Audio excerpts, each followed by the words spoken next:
Estamos ao vivo agora para receber a professora Mônica Lima,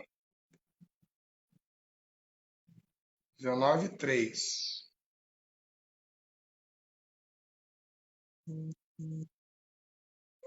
Mônica Lima já está avisando que já está aí. Já entrei.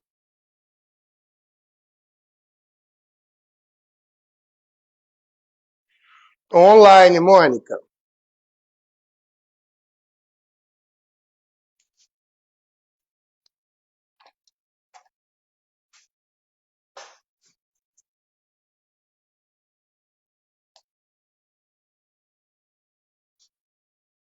Milabom, professora Mônica Lima, cadê você? Hoje a nossa querida professora Mônica Lima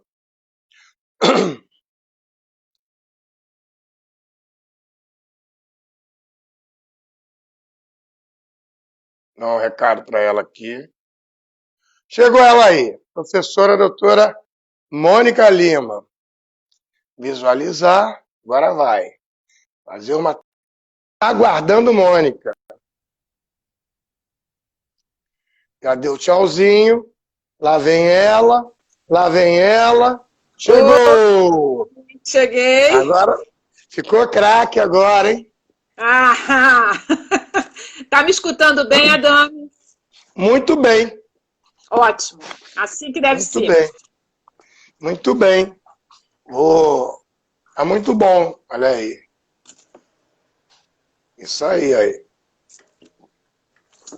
Bom, professora doutora Mônica Lima é professora de História da África, coordenadora do LEA África, Laboratórios de Estudos Africanos da UFRJ, historiadora do grupo do trabalho que redigiu o dossiê vitorioso da candidatura do Cais do Valongo a Patrimônio Mundial, ativista da luta antirracista a partir do seu trabalho. E eu participei desse dossiê do Cais do Valongo também lá, dei uns palpites. Margot Ramalhete chegou aqui.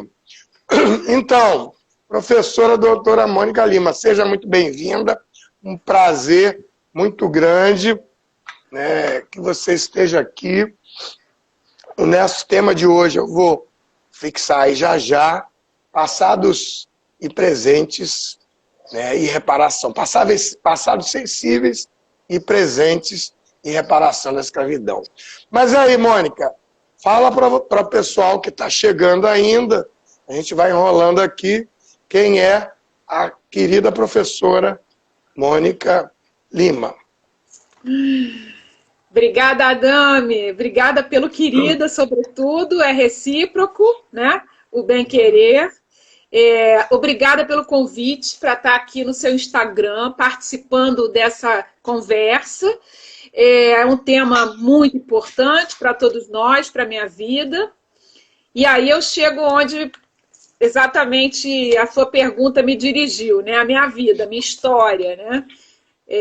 Eu sou carioca do Rio Comprido, nascida e criada ali no Rio Comprido, estudante de escola pública e também militante de movimentos sociais. Na verdade, a minha militância não passou pelo movimento estudantil quando eu estava na faculdade, e sim pelo movimento de bairro. Fui militante de associação de moradores enfim, nessa área foi que eu me alfabetizei, né, no ativismo. E isso eu estou falando lá nos anos 80, na primeira metade dos anos 80. E aí, pelos caminhos do estudo, eu fui ficar mais perto da vida dos africanos no Brasil. Na verdade, comecei estudando na faculdade processos criminais contra escravizados na região de Vassouras, um projeto que na época era desenvolvido pela OAB, Ordem dos Advogados do Brasil. Eu era... Olha! Meu primeiro trabalho, minha carteira assinada foi como estagiária. Isso, que gerou esse livro. Exatamente, esse livro. Vou te contar. Fui estagiária do projeto, lá no início, lá no 82, lá em Vassoura. Depois passei a coordenar os estagiários e fiquei lá até quase finalização do projeto. Aí eu saí, mas justamente a partir desse projeto eu saí para estudar a África. Por uma indicação de uma professora, fiz uns testes, apresentei lá, fiz umas provas e fui fazer o mestrado em estudos de África. E aí eu passei de estudar essas histórias de africanos que eu via nos processos, que me fascinaram absolutamente, né? Porque era um momento em que o escravizado tinha voz registrada, né? Tinha fala registrada, era no processo criminal, né? Em outros momentos não se tinha, eu não tinha tido acesso até então, a essa fala do escravizado, como nos processos criminais com os quais eu lidei lá no levantamento em Vassouras. A partir daí, eu fui ficando cada vez mais interessada em entender, né, a ideia, o pensamento, né, o modo de ver o mundo dessas pessoas, que, enfim, eram parte também da minha história, e fui estudar a África. Enfim, os caminhos da vida me levaram a estudar, e aí eu fiz um mestrado em estudos de África, estudei a história africana, a geografia africana e toda uma série de temas, né, sobre África, com muitos professores africanos. Eu tive essa grande sorte, esse mestrado me formou nessa área, né? Era um mestrado fora do Brasil, o Brasil não tinha na época nenhum curso dessa natureza. Estou falando, eu saí para estudar África em 1985, né? Foi isso mesmo. E nunca mais larguei da África. Eu me lembro quando o embaixador Alberto da Costa Silva fala que quando você se aproxima e se apaixona, né, pela história africana, aquilo vira um vício, né? Ele chama até o vício da África. Eu não diria vício, eu diria que é uma paixão realmente. Foi ali que começou a minha paixão. E quando eu voltei desse curso, desse mestrado, eu voltei para o Brasil, fui trabalhar. Eu já era professora de educação básica. Tenho uma história de professora de educação básica também muito longa. Sobe um pouquinho o celular, que está cortando sua cabeça. Melhorou? Aí tá bom, Então. Pronto. Então, aí eu voltei para a sala de aula, para educação básica. E aí eu tentei fazer essa ponte, né? Isso era 1990, a ponte entre África e o que eu havia estudado de África, tudo que eu tinha aprendido, e a sala de aula. E comecei a escrever textos didáticos e tal, e a lutar pela inserção de História da África na educação básica. Isso era 1990. Em 92, eu fui dar o primeiro curso de História da África para a universidade, na Universidade Federal do Maranhão. Maranhão foi pioneiro, em certa maneira, né? Em 91 eles aprovaram a obrigatoriedade de História da África, e o Zé Maria Nunes Pereira, o grande Zé Maria, foi abrir o curso, foi chamado para dar o curso, e ele me convidou. Ele brincava que eu era uma generalista como ele. Eu não era especialista num tema, né, em específico, mas enfim, estudava a história da África no geral. E aí eu fui para dar aula, mas assim, foi mais do que dar aula. Eu não vou alongar minhas histórias com essas experiências, mas para dizer que foi mais do que dar aula. Quando eu fui para o Maranhão, lá, esse curso era um curso muito aguardado pelo movimento negro, o Centro de Cultura Negra do Maranhão, o Carlos Benedito, essas pessoas todas me receberam lá, e eu mergulhei naquele mundo, né? Eu não dei aula só na universidade, eu fui ter conversas no CCN, no Centro de Cultura Negra, fui a todos os ensaios do Acomabu. Eu adoro carnaval e samba, ainda tem isso tudo aí. Isso ainda me fez perceber, e aí esse foi uma virada importante, as Áfricas presentes no Brasil, né? E como é que isso era importante para a nossa formação como cidadãos, como seres humanos, mais além da questão acadêmica. E também fui vendo, cada vez mais, de uma forma mais forte, como que a introdução dessas histórias, né, que a história não contava, né, nos cursos de história, isso era uma política de reparação. Ou seja, de que forma... Isso tudo antes da Lei 10.639, né? Estamos falando de 1992, 93, 94. Como formas de introduzir essa questão, né? Da importância de saber sobre a África como uma forma de nos apropriarmos da história dos nossos ancestrais, né? E de fazermos com que a África começasse a ser representada de uma maneira diferente. Desde a educação básica, desde a escola básica. E não só a África, mas o campo afro-brasileiro. Isso era algo que me mobilizava muito, né? E quando a legislação contemplou esse campo, né? Eu acreditei que aquele era uma oportunidade, como foi uma oportunidade para começarmos muitas outras lutas. Porque aí não termina aí, né? A questão é muito maior do que essa, né?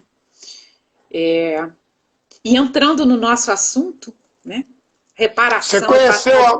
Você conheceu a Maria Antônia quando você estava lá na UAB com esse livro aqui? Claro! Claro! A Maria Antônia está aí, ó, querida Antônia. Maria Antônia! Você Maria que é Antônia, doc. um beijo enorme para você, Maria Antônia. Maria Antônia é parceira desde o início lá. Me lembro. Antônia, todo Ela carinho. me falou muito desse livro. E você sabe que a gente está fazendo um projeto agora na Comissão Estadual da Verdade. Manuel Congo vai para a Conferência Nacional da OAB, baseado nesse livro aqui, um consórcio de 16 subseções da Moniquinha, nossa amiguinha, da Antônia, falando. Ai, Mônica, Antônia é uma querida, enfim, estamos aí desde o início dessa história. Júlio Antônia Menezes aí, IPA, Regime Adame apareceu também. Esse projeto aqui, a gente descobriu que o Manuel Congo é um memorial lá em Vassouras, é um semiferiado em Mendes, morreu lá em Pati do Alferes, e aí nós juntamos tudo isso num projeto novo, que eu quero que você venha fazer parte, de transformar, assim como foi Luiz Gama, a Conferência Nacional dos Advogados, também a Esperança Garcia, lá no Piauí, nós vamos levar Manuel Congo para a Conferência Nacional do Advogado. Isso tudo estava pronto para acontecer agora quando começou a pandemia. A gente já tinha montado um seminário de um dia inteiro sobre o Manuel Congo, que ele é o segundo herói negro do estado do Rio de Janeiro, e a gente não sabia. E esse livro é do tempo do Carlos Maurício, né, presidente do OAB, e do Boc Pinot, que foi presidente do OAB. Então, juntou isso tudo. O do Boc Pinot, ele estava no projeto, ele era coordenava junto com a Janete Garcia, hoje que não está mais entre nós aqui nesse plano, esse projeto, havia uma equipe importante, e o Arquivo Nacional foi parceiro. O Arquivo Nacional foi parceiro desse projeto no seu início. Né? Era um projeto que tinha a expertise, né, do Arquivo Nacional para lidar com toda aquela documentação, e tinha o patrocínio da OAB vamos dizer assim, no deslocamento, né, no pagamento dos estagiários para a preparação desse verdadeiro dossiê. Né? Era você. Era você. Eu fui uma das... Eu fui estagiária, depois quando eu me formei, eu fui alçada ao grau de coordenadora dos estagiários. Mas passei a maior parte do tempo estagiando nesse projeto, e foi esse projeto que me levou para a África. É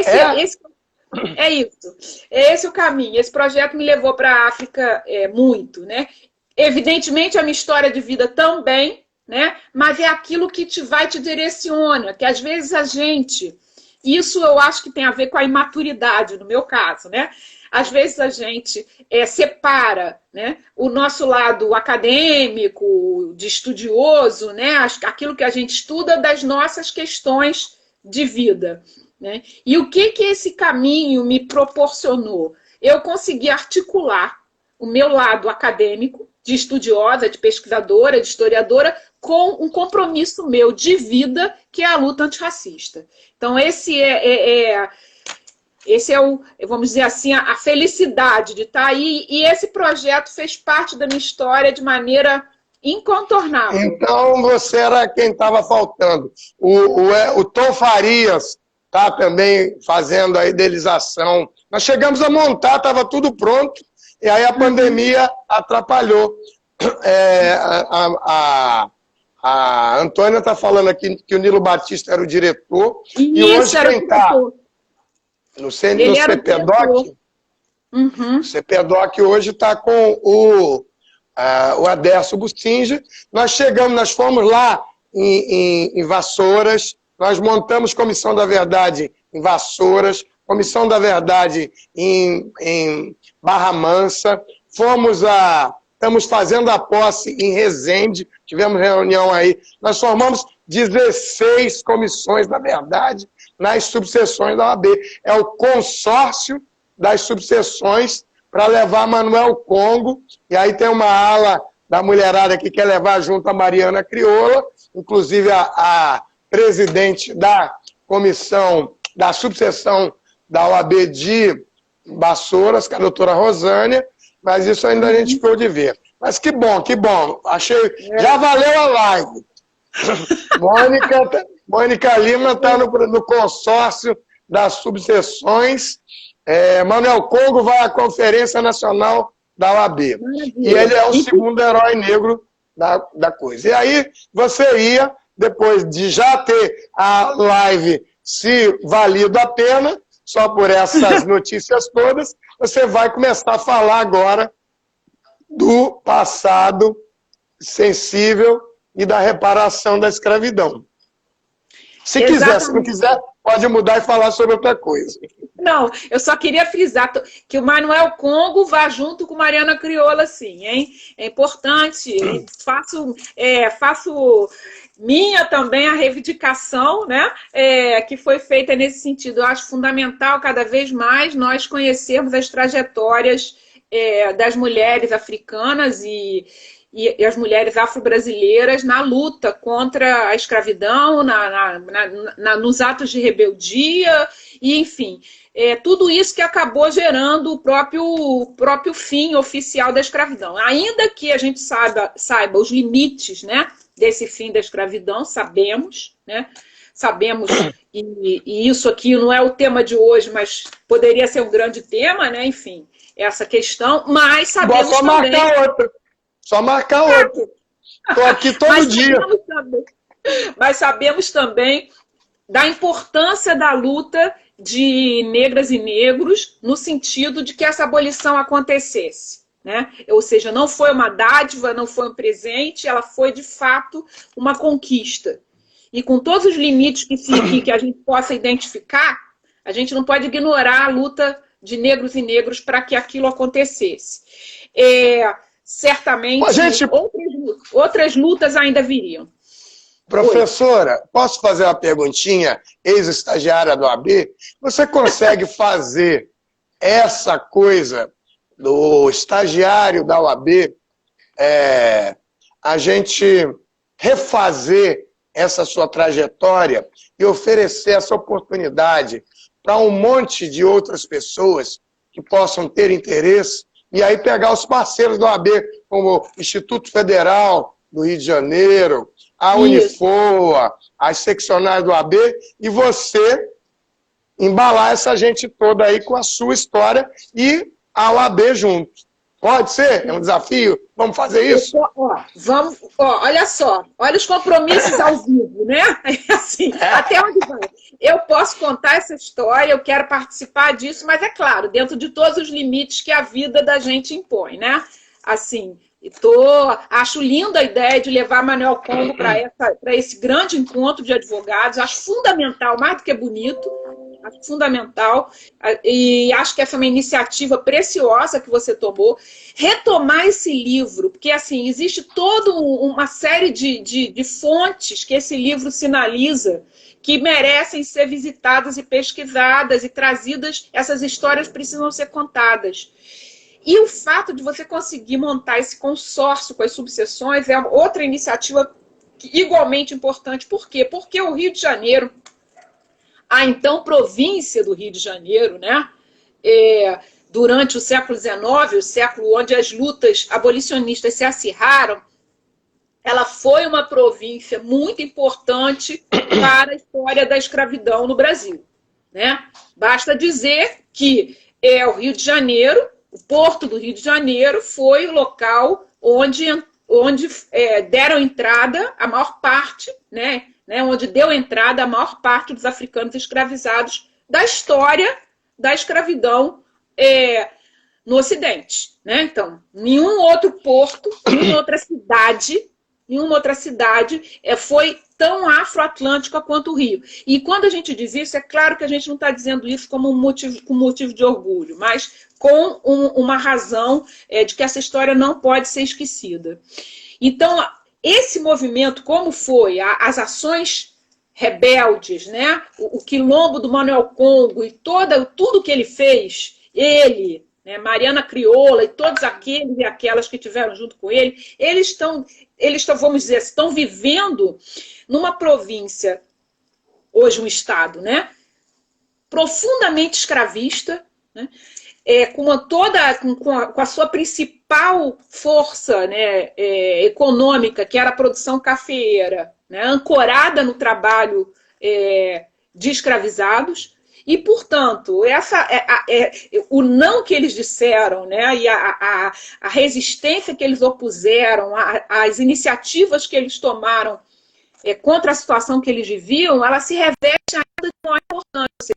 Essa história tem que ser contada. Assim como Pernambuco, lá no século XVII, no final do século XVII, na época do Quilombo de Palmares, era uma capitania fundamental para a produção do açúcar, né, como principal produto de exportação da então coroa portuguesa estabelecida aqui. Assim, o café era, no século XIX, o principal produto de exportação e uma mola propulsora da economia.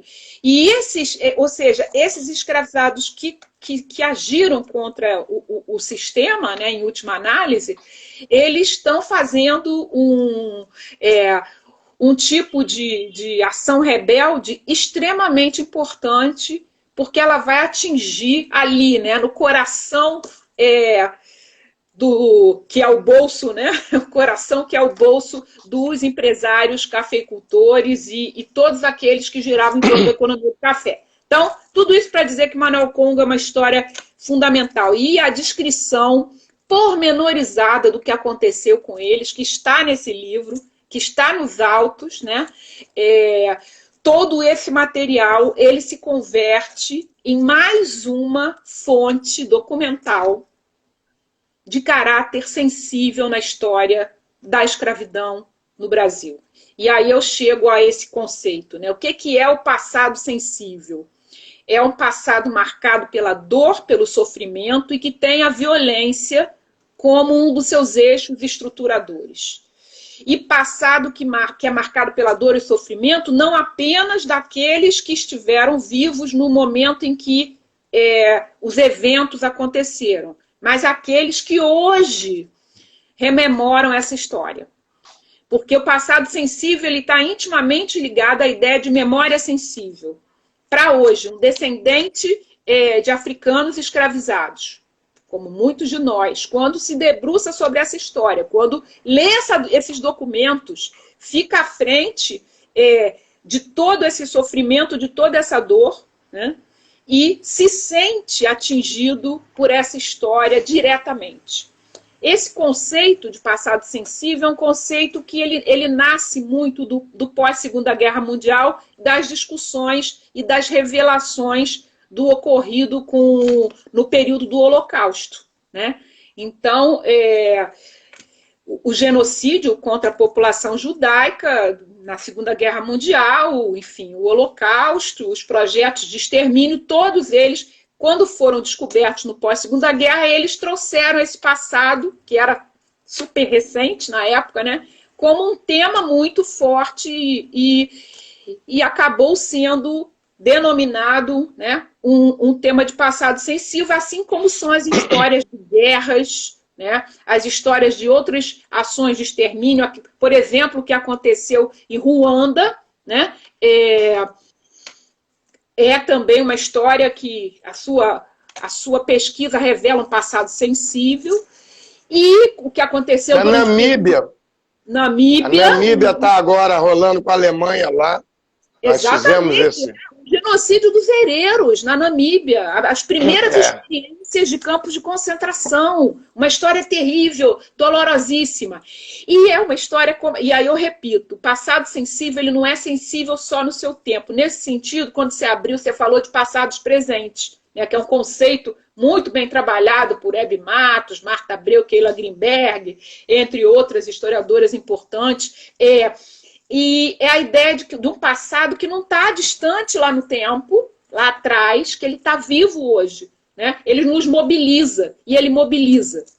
E ele mobiliza fortemente porque ele nos faz sentir aqueles sentimentos que deflagra. E aí eu vou fazer um importante parêntese, que não é um parêntese, na verdade, é um tema correlato que não pode estar fora de pauta aqui, que é a questão da vitimização. Durante muito tempo, não se queria falar muito dos passados sensíveis relativos ao tema da escravidão, porque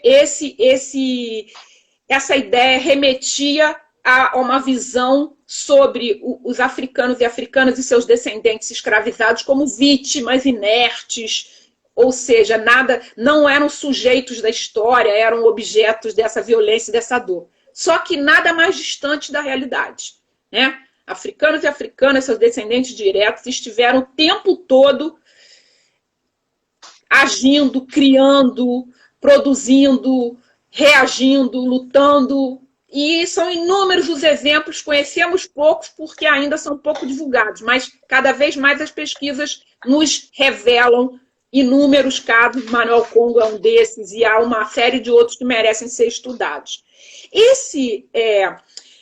A ideia de que houve violência e houve dor, e incorporar a violência e a dor e o sofrimento como elementos indissociáveis da história da escravidão, porque são indissociáveis, né? Não quer dizer que os escravizados se tornassem vítimas inertes. Muito ao contrário. É apenas reconhecer que eles estavam sendo, e assim foram, eles próprios e seus descendentes, profundamente desrespeitados em sua humanidade. E quando a gente fala de políticas de reparação, né, não há como se falar de política de reparação se não reconhecer que houve vítimas nessa história, né? Um crime, a vítima.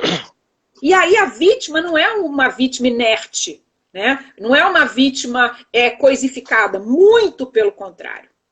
Estão reagindo, estão lutando, até se tornam vítimas porque reagem, porque não se submetem, nunca, né? Foram tratados como mercadorias, mas nunca se expressaram como tal, vale dizer. Então, essa ideia do passado sensível, ela se relaciona diretamente, o reconhecimento de que esse é um passado sensível marcado pela dor, pelo sofrimento, ele está diretamente relacionado com a ideia do direito à reparação.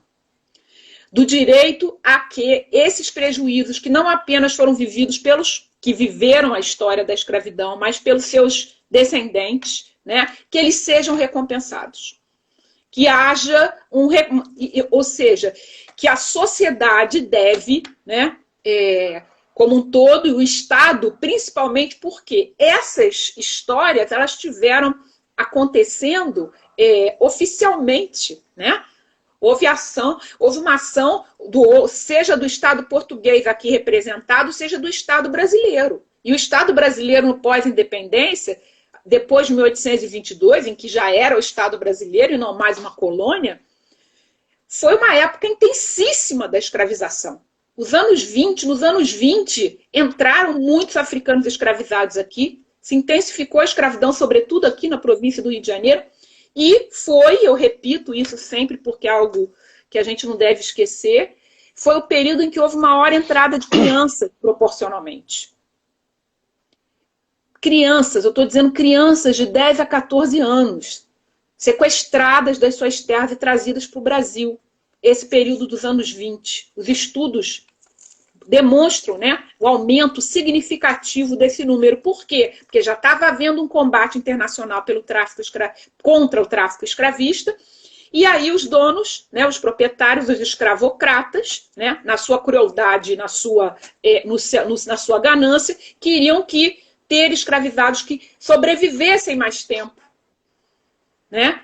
Se acabasse o tráfico, pelo menos eles teriam aqueles escravizados. Esse era um lado. E depois se torna, a partir de 30, a razão é outra, porque as embarcações têm que ser menores para fugir da marinha inglesa, e embarcações menores cabem mais pessoas de menor estatura, portanto, crianças. Isso tudo, né, para lembrar da crueldade da escravidão sem vitimizar, né? Ou seja, reconhecer que temos esse passado doloroso e que nossos ancestrais foram submetidos a essa situação absolutamente desumanizadora, não nos torna menores, nem a eles muito menos. Ao contrário, saber que eles, a despeito de tudo isso... Institucional em favor do cidadão brasileiro. Jair Bolsonaro e Paulo Guedes.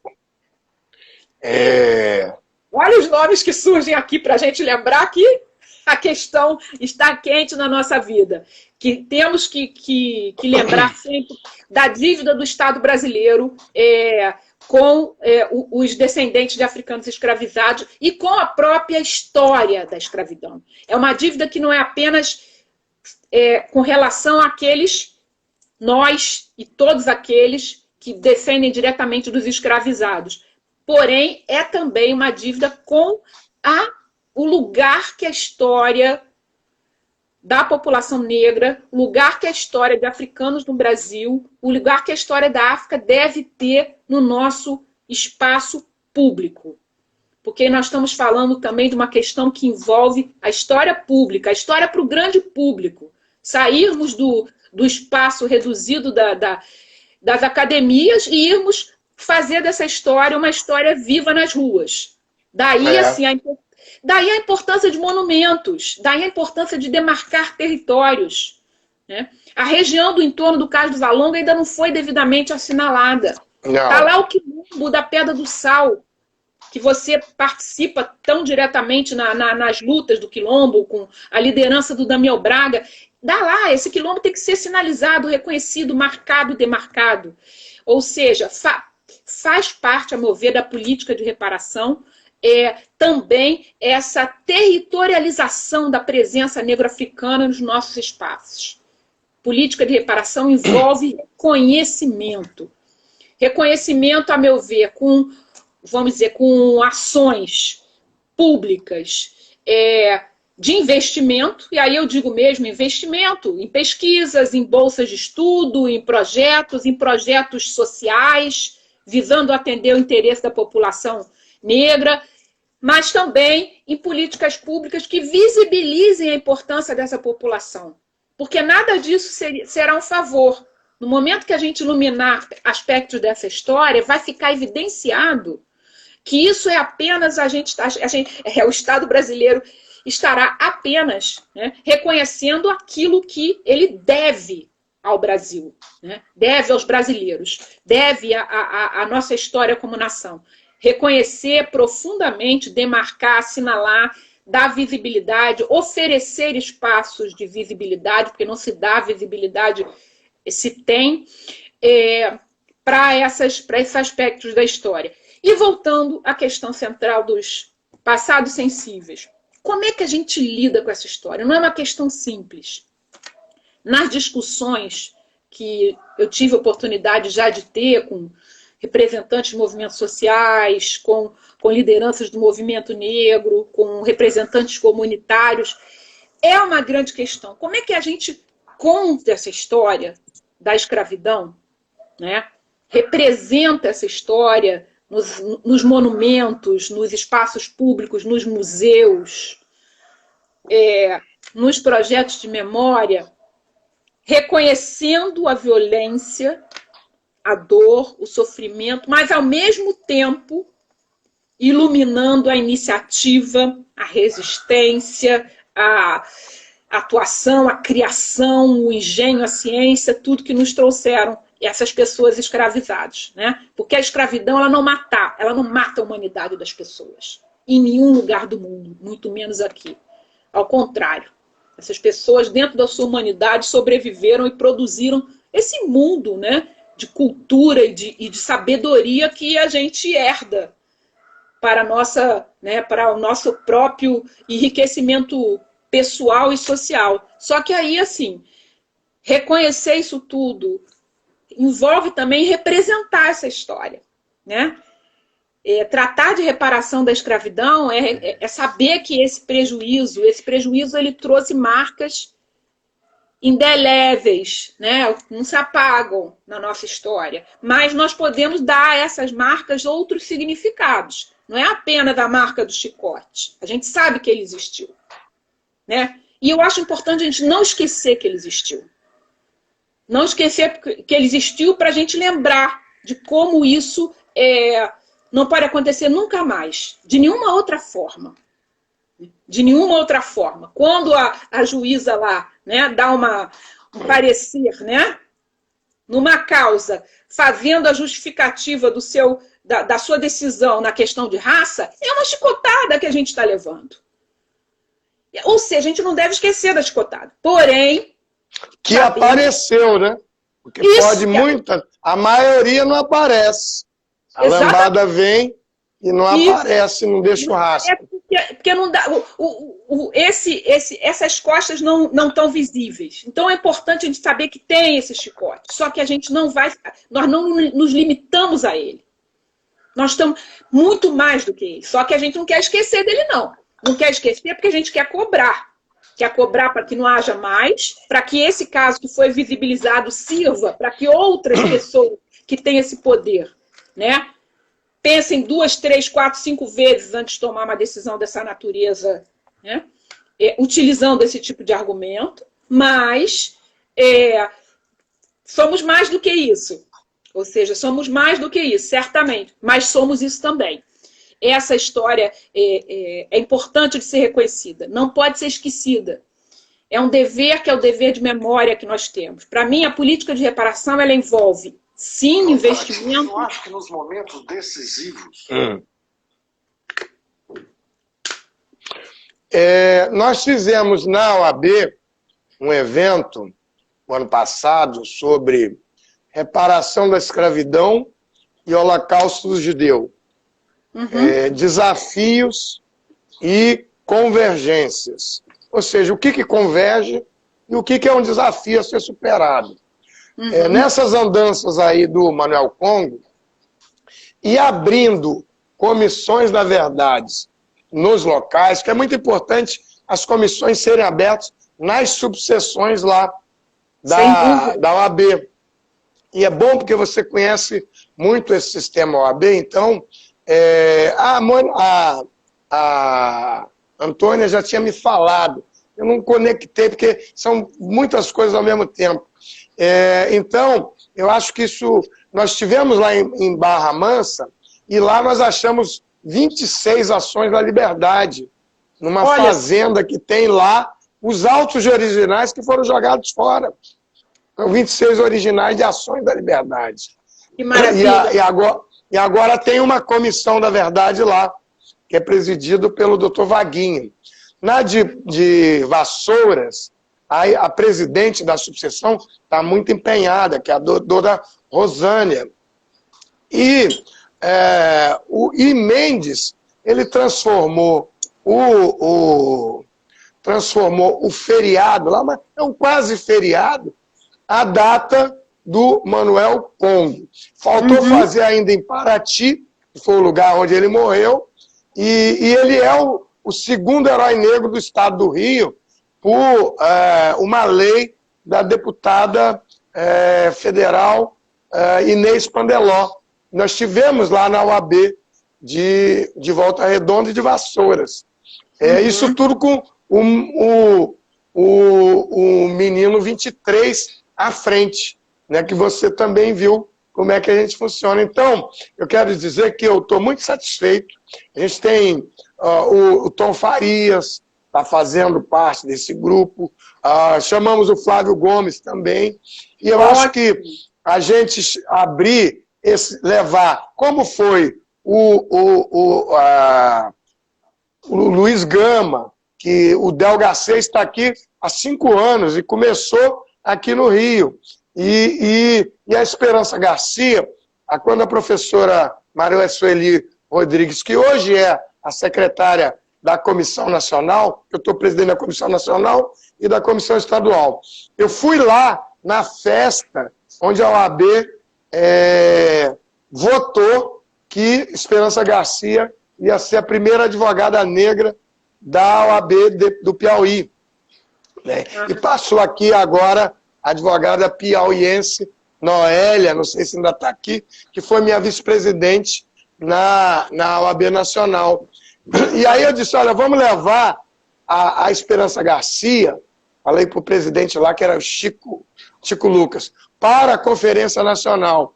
É esse movimento de levar da OAB do Piauí para a Nacional que transforma a Esperança Garcia. Ela agora é heroína da pátria, ela vai virar filme, tudo isso e continua sendo estudada com o trabalho da Comissão da Verdade de lá. Então, é a mesma coisa que eu quero fazer. O Manuel Congo e a Mariana Crioula, ela não tem esse histórico. Eu sempre tive o seguinte, olha, o Manuel Congo está pronto. A Mariana Crioula tem que construir toda essa coisa aí, mas eu fico muito feliz que você vai entrar um reforço absurdo para essa história aí, e vamos levar, então, o Manuel Congo e a Mariana Crioula lá para a Conferência Nacional da Advocacia e para o resto do mundo. Mas sim. Porque, Adame, quando a gente ilumina essas histórias desses personagens, né, que criaram essas coisas, que reagiram, que lutaram, esses heróis, no sentido mais completo da palavra herói, a gente está fazendo uma ação importante, não só para resgate de uma história, de uma memória, mas para que os jovens, as crianças, né, e os brasileiros, mesmo os adultos, conheçam que esses nossos ancestrais, eles tiveram o tempo todo se rebelando contra as condições às quais eles eram submetidos. Então, quando a OAB faz esse tipo de reconhecimento, quando se leva essa história, se ilumina esse passado, a gente não está no passado só. A gente está falando de uma questão de hoje, né? Qual é o nosso lugar nessa história? E isso está presente no dia de hoje. Ou seja, quando se fala em reparação da escravidão, nós não estamos nos referindo a um passado remoto, né? Ele está vivo, exatamente. Quando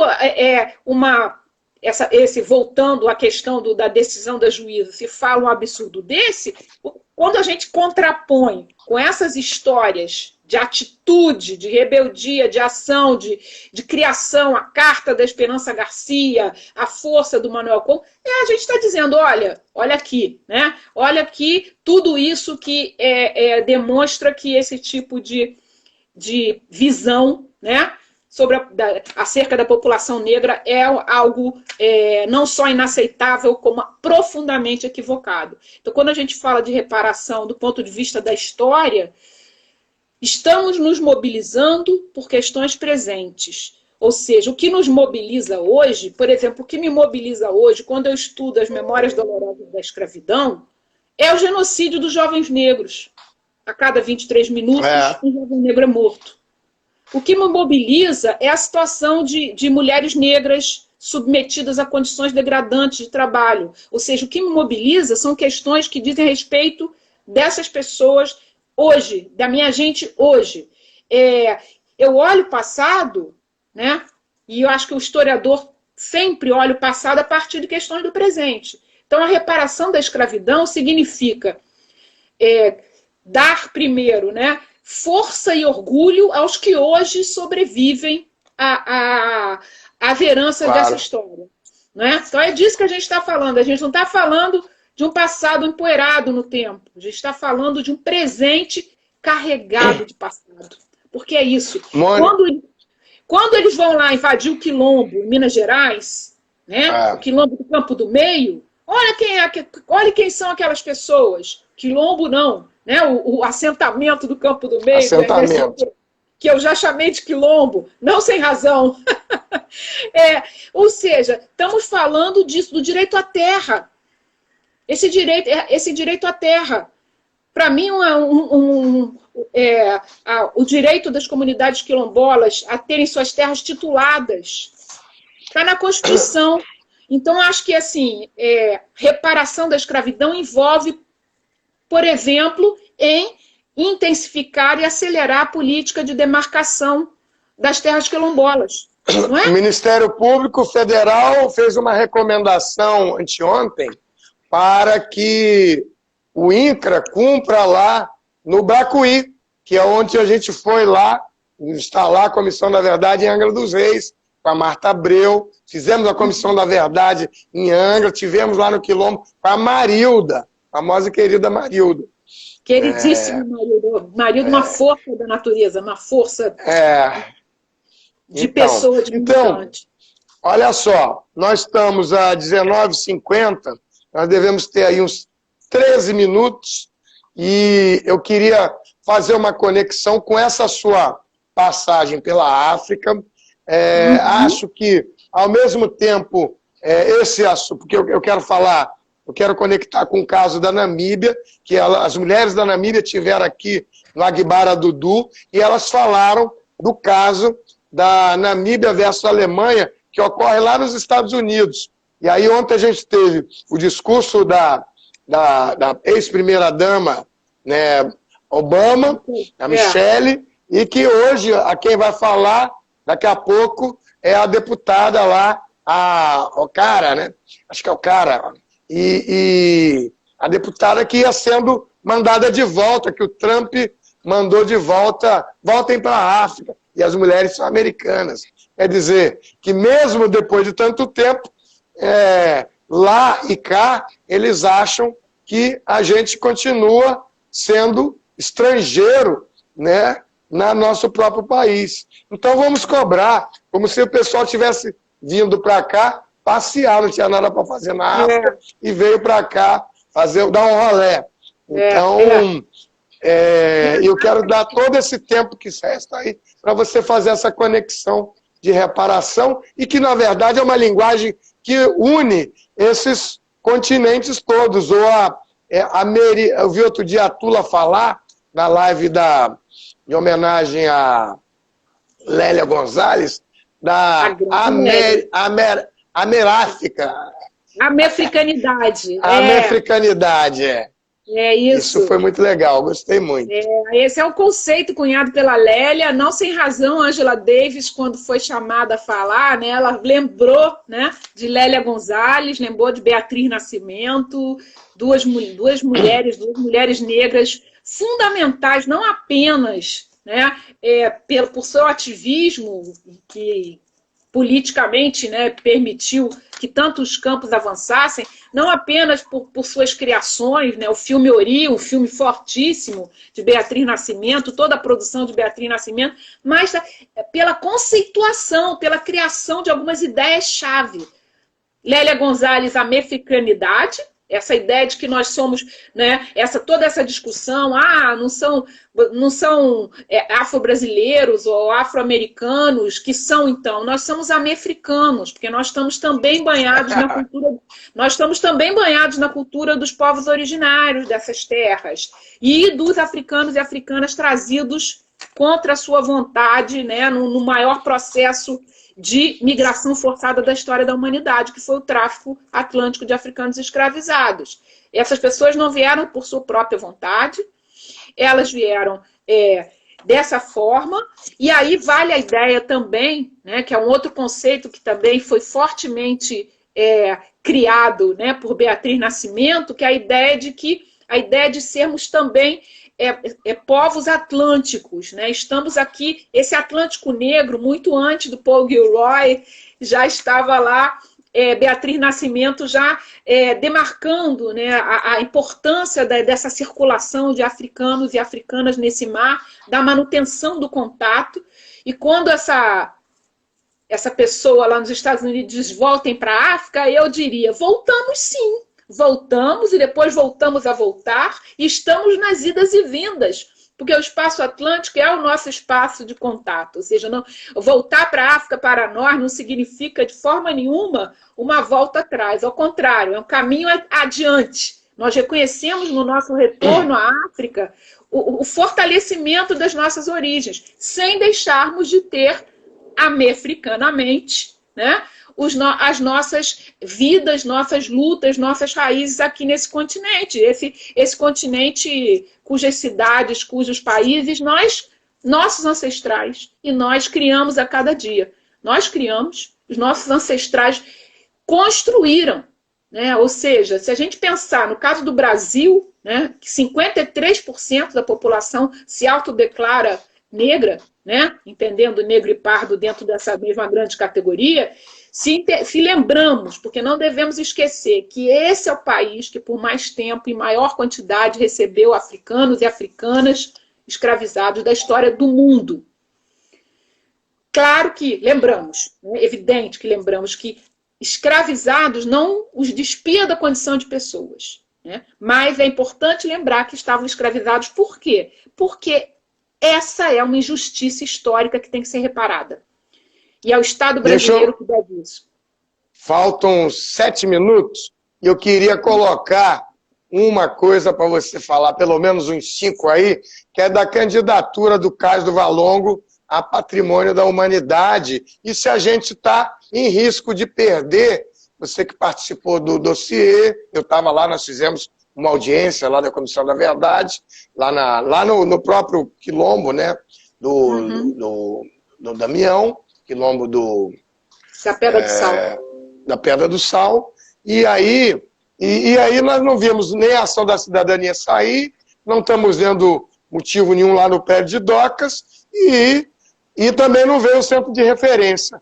Há risco de se perder a candidatura do Cais do Valongo a Patrimônio da Humanidade? Há risco, sim. Há risco porque quando existe a candidatura, o Estado brasileiro assume uma série de compromissos. Compromissos que ele tem que cumprir. Uma é o cuidado e a preservação do bem, né? A criação no entorno do Cais do Valongo, não é só no cais, de uma sinalização que permita o conhecimento e o reconhecimento daquele espaço, né? Daquele patrimônio. Isso tampouco foi feito. E também, né, a criação de um centro de referência para o Cais do Valongo.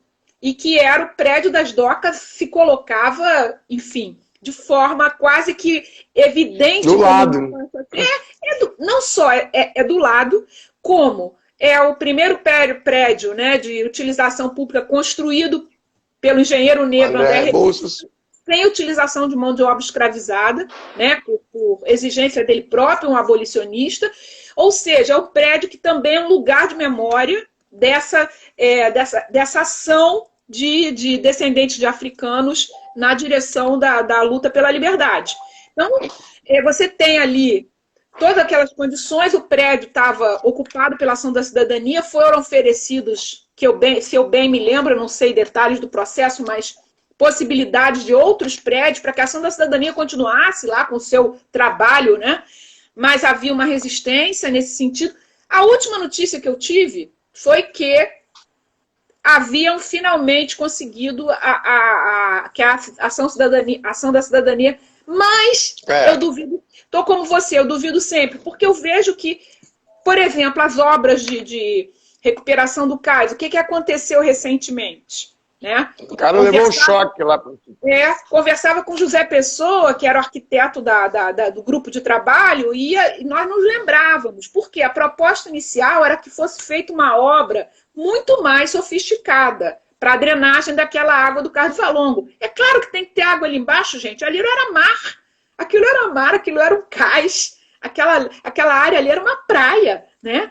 O Cais do Valongo é construído sobre a praia. Então é evidente que a água vai subir. Você cavou, a água vai subir.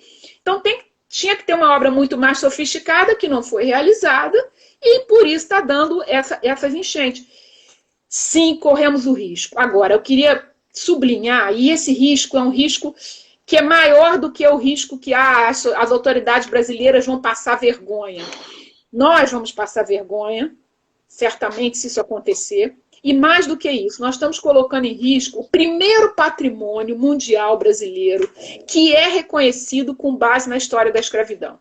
A gente tem outros patrimônios mundiais no Brasil, em São Luís do Maranhão, as cidades históricas de Minas, o Centro Histórico de Salvador, uma série de outros logradouros que estão impregnados da história da escravidão e da presença africana e negra, e, no entanto, a justificativa das suas candidaturas, que foram feitas em diferentes momentos, vale dizer, não tiveram a história da escravização de africanos e africanas como seu eixo estruturador, né? Então, essa candidatura, ir por água abaixo, no sentido literal do termo, né? E no sentido concreto do termo, é realmente permitirmos que isso aconteça, a gente permitir que essa nossa história seja uma vez mais colocada em segundo plano. E lembrando também, veio até numa questão aí colocada, não é só o Cais do Valongo apenas e o centro de referência se referindo àquele bem patrimoniado. Existe toda uma série de achados arqueológicos.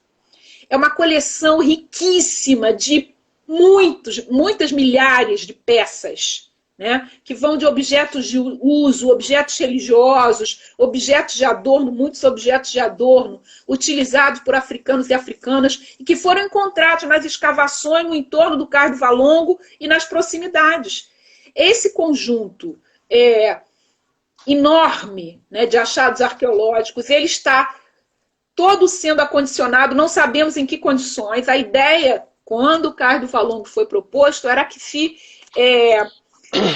se criasse, mais do que isso, foi criado, né, mas que se investisse num laboratório aberto de arqueologia urbana, LAAU, que não apenas providenciasse a exposição de algumas peças, como também tornasse público o trabalho de arqueologia com aquele material. A arqueologia da diáspora é um tema importantíssimo na história, vamos dizer assim, no desenterramento dessa história, né? Como já alguém disse aí, e eu acho que é uma frase muito importante, restos mortais dos nossos, né? Margot Ramalhete, em Volta Redonda. Eu acho que a gente vai ter só mais um minutinho antes de aparecer o reloginho aqui. Continue. E por falar em restos mortais, deixa eu só falar uma coisa que eu não posso esquecer nunca. Está aí o cemitério dos Pretos Novos, o Instituto dos Pretos Novos. É fundamental... Há 5 meses fechado. Fortalecer esse instituto, né? E não permitir que aqueles restos mortais desses nossos antepassados fiquem abandonados pelo poder público. Tem que haver um investimento real naquele espaço e sério, né? Os diretores do PN, Mercedes, enfim. Eu só vou ter mais um minuto, Mônica. Eu preciso que você... Eu quero te agradecer e vou dizer, porque vai aparecer um reloginho aqui e eu não posso perder a live. É a hora que para o mundo para eu salvar a live, senão o povo me bate depois. Então, eu acho que a gente pode fazer uma outra, especificamente do Cais do Valongo e da continuação do Manuel Congo. A gente marca aí uns 10 dias. Vamos revisitar o Manuel Congo. Vamos revisitar o Manuel Congo. E Manuel Congo e podemos até fazer um webinar. Isso já estava para fazer. Mas a gente vai, agora com a sua chegada, vai melhorar. É que quando a gente começou 23, vai começar a rodar aqui um reloginho, que e ele, às vezes, ele acaba de vez aqui, corre-se o risco de perder a live, o que eu não quero fazer. Mas a gente marca uma outra, tá bom? Então, olha aí, 10 segundos. Beijo para você, tchau, obrigado. Foi um prazer, e um prazer também estar com todas e todos aí que estiveram junto com a gente, tá bom? Tá bom. 10 então, segundos, um beijo. Tchau! Tchau! A luta continua!